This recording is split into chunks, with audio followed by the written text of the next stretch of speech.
There's snow in the mountaintops and sunshine in the valley, which means it's a perfect day for another epic ride. Hello everyone, I'm taking you today on a ride in the Sierra foothills, and we're actually going to get into some alpine climbing up at about almost 6,000 feet on Mosquito Ridge Road. The Sierras are a place that I ride often, as much as I can in the spring and summer and even early fall. This past year with the baby, I've barely ridden in the Sierras, and so I'm super excited today to get out for an adventure, vlog it, show you about it, and also for me, this is a new road that I've never done, and I hear it's pretty cool, so let's see how it goes. Well, we're off to a great start. The forest is beautiful, and there's amazing rock formations.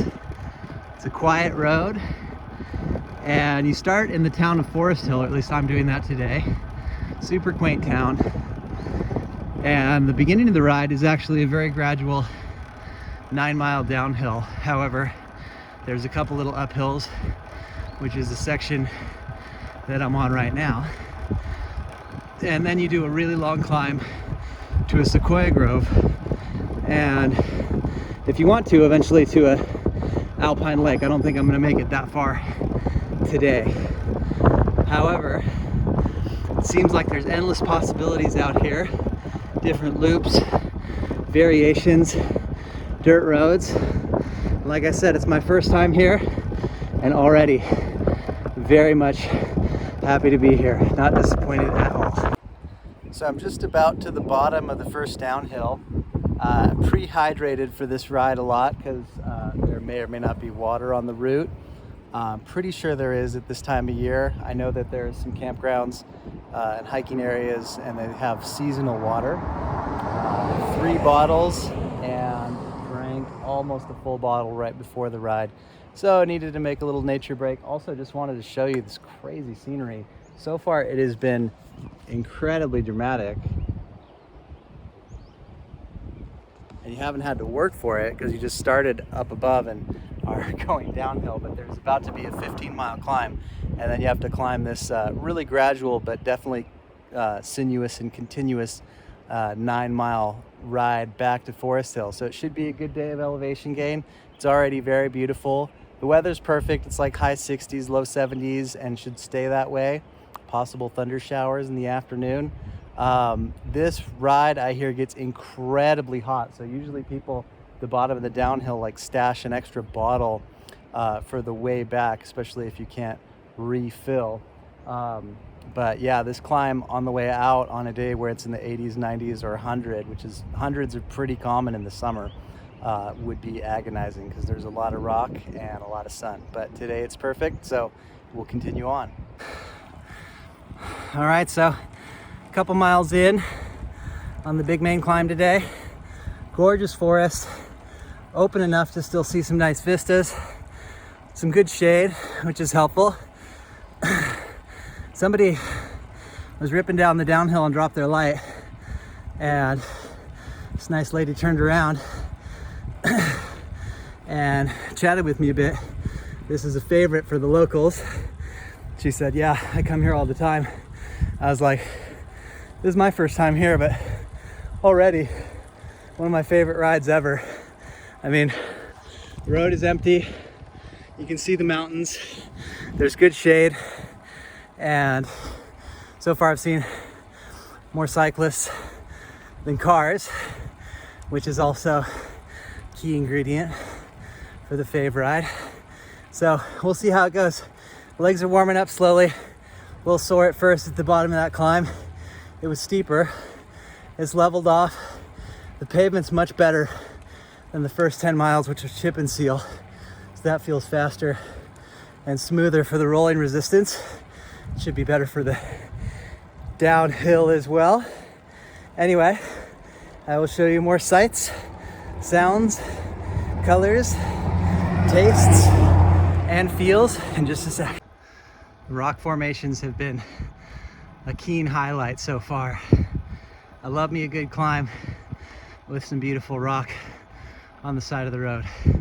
There's been shale, which is very multicolored, and the higher we get, the more granity it is. The footage may not pick up how much variety of subtle color, darker maroons and purples and blues, but it really is a colorful rock paradise. As usual, for a longer ride, this will probably be about 3 or 4 hours for me. I've packed plenty of food and lots of water, and hopefully I can fill up, but I'm nursing my fluid. I have a backup plan if the spigots are empty, and I'm gonna keep eating every 30 minutes or so to make sure I don't have a crash of energy, especially when you gotta climb out back to the car. You wanna make sure you haven't neglected the food. It's hard to eat while you climb. Fortunately, on a ride like this, you have a good excuse to stop, take a picture, maybe have a nature break, and keep fueling up. Keeps getting better. This road is amazing.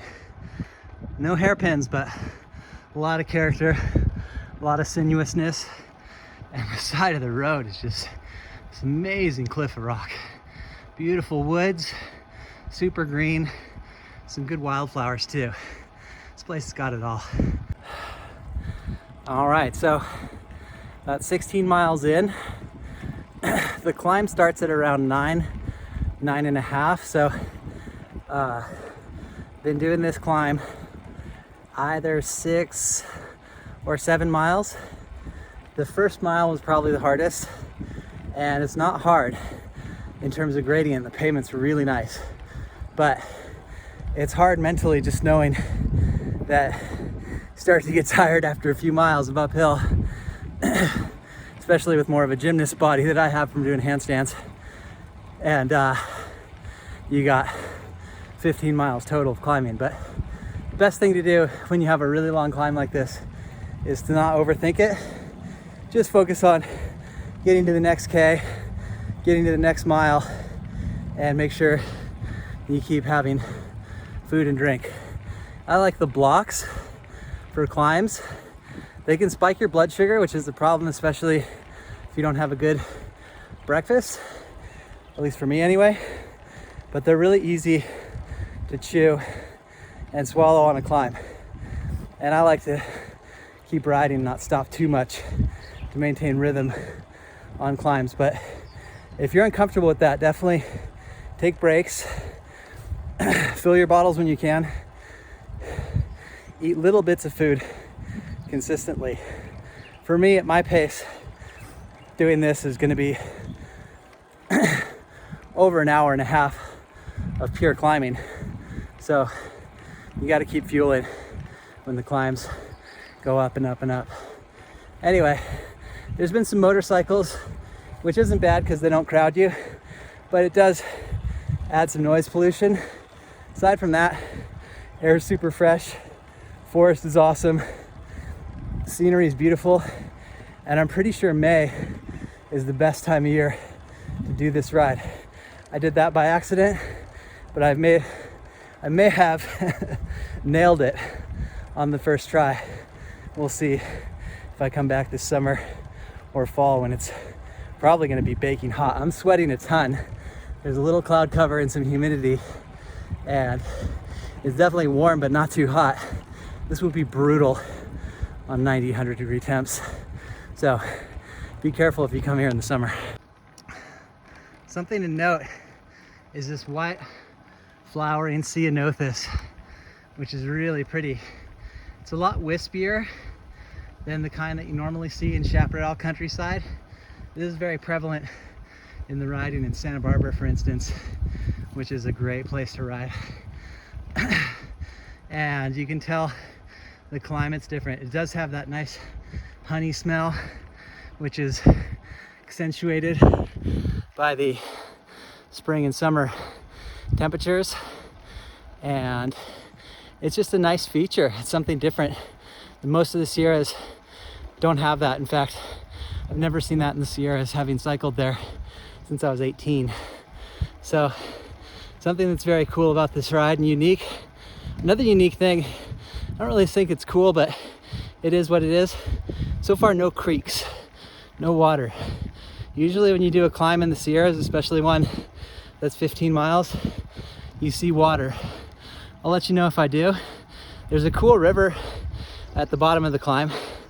It looks refreshing, especially on a hot day. But yeah, so far just forest and rocks. It's really nice though.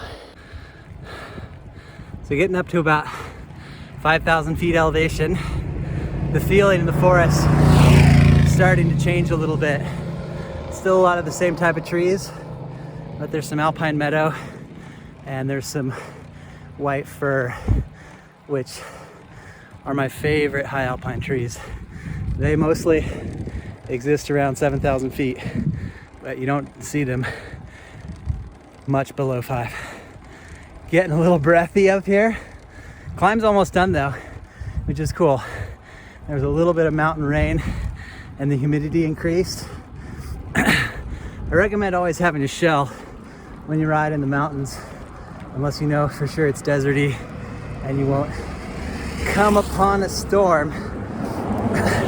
I brought some extra clothes today, but not a vest or a windbreaker, which is me not taking the advice I give you, but I got a little something to help, and it's an out and back ride, so if I got stuck in a heavy downpour, usually you can escape it by descending, and then it's hotter at lower altitude, so I just turn around if it starts to pour. Still a chance of that, but getting closer to hopefully the functioning water pipe and the turnaround, and the gradients eased off a bit, which feels good on the legs. So far the muscles have been going good on the climb at the steady pace I've been going. The exhaustion mentally and physically from just the length of it, the duration and the monotony is the hardest part, and feeling the pressure in the saddle, of course. But taking my own advice about pacing, chipping away 1 mile at a time, and it's coming together.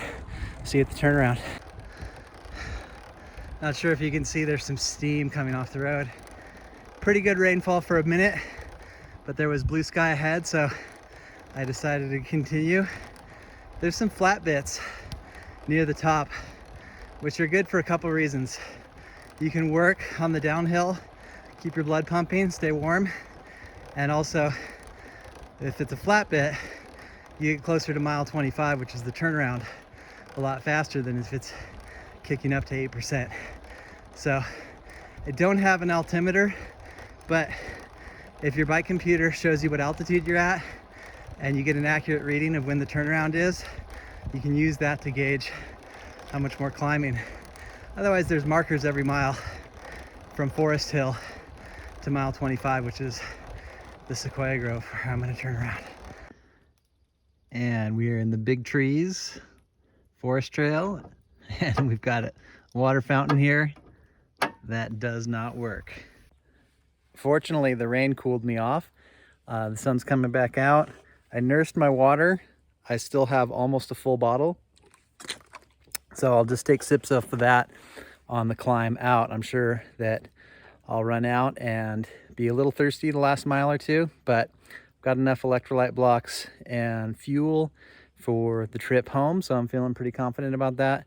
There's just enough people on this road too that I could probably beg water off of someone, which is always a good idea if you're really, really desperate for water. Anyway, to get here, which I don't know if I recommend now, since you have to hike to the Sequoias. If you want to hike and you have hiking shoes, like mountain biking shoes or gravel riding shoes, it's just a half mile to go see the big trees, and that might be worth it. I was just at Sequoia National Park, so I'm going to pass today because I got to make some time to get home. But if you do want to get here and you do have intel that there is running water, you have to, you see the sign, you take a right, but then you have to take another immediate right, and the road's pretty unmaintained, so it's not super obvious. I went down and got to a gravel road, turned around, and then there's a sign on the way back that points me in the right direction. So a little tricky to get here, and a little disappointed about the water, but the weather's working out in my favor, and I've nursed it and planned for it. But the stash of a bottle or two at the bottom of that bridge is seeming like a really good idea, especially if the temperatures are soaring.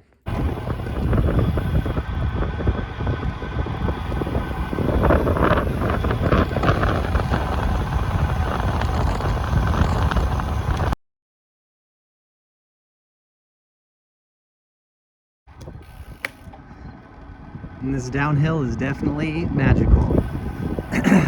You can take it easy, you can go hard. I recommend being conservative, especially if you don't know the road. The first part was wet, so I was really holding back, but it's nice and dry now, and the quality of the pavement is so good. So very good. On the climb out now. Definitely quite tired, but staying responsible with taking regular small sips and continuing to eat all my food. It's a very easy grade. So there's that in the favor. It's windy, makes it a little harder, but cools me off a bit. And there's quite a bit of cloud cover. Humidity is really high by the Sierra standards, but it's keeping the sun from baking my skin. So just taking away the K's, getting back to the car, having done the most climbing, the highest altitude, and the longest distance I've done in quite a while. So pretty standard ride for a lot of people who go out and crush 60, 70, 100 miles on the weekends, but for me, it's tough. And even if you ride big, there's definitely nothing to sneeze at. The climb back up to the car is a slog, but it sure is beautiful. And it's the way you come in, but I was concentrating a lot on the descent. It was really sunny. Now with the overcast, you see the color of the rock really well.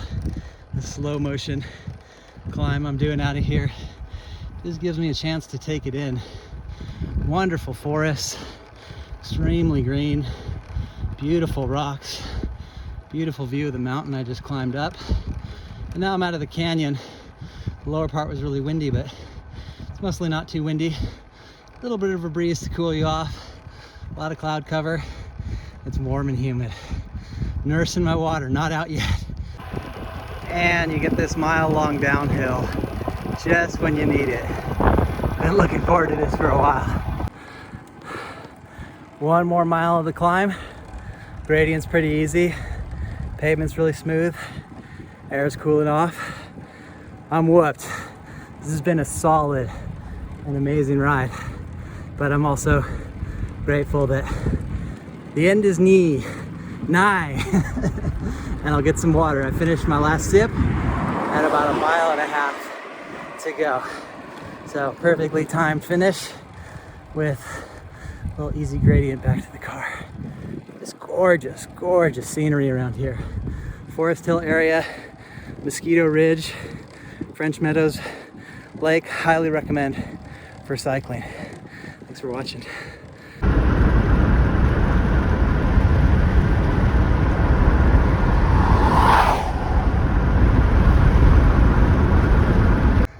Cedar and the oak smell so good in the warm afternoon. So good.